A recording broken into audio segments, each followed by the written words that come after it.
หยอบละออนะคือไม่ก็จะเจ๊ละออนะได้ไม่เจอเอานะได้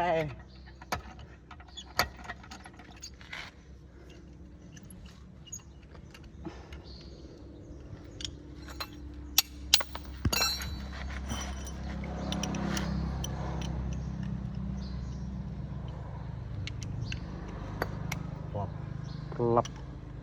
มีระบบปลากรุบกรอนถึงอ๋อนึง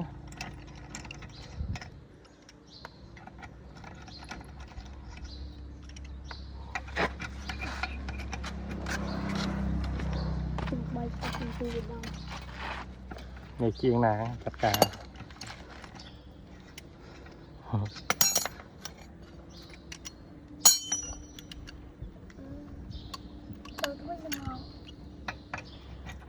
เธอเป็นมอสเธอเป็น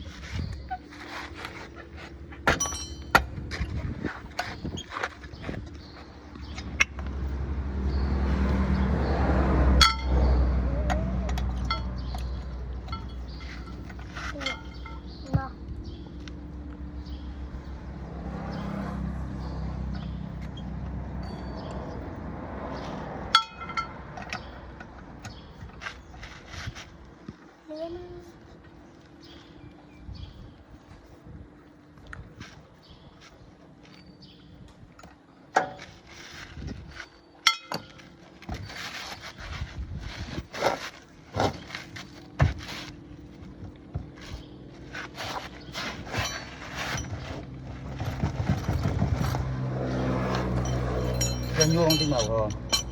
โอ้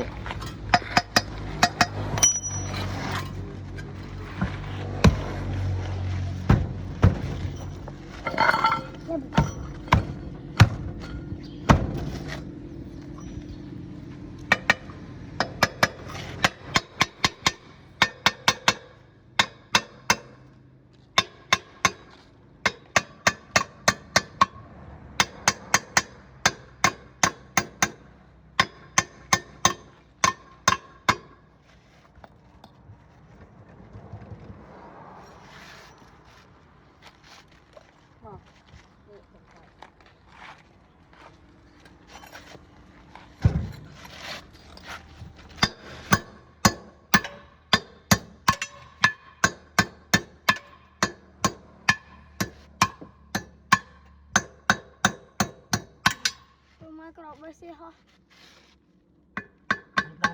นะอะไรวิจัยมีคนดีแต่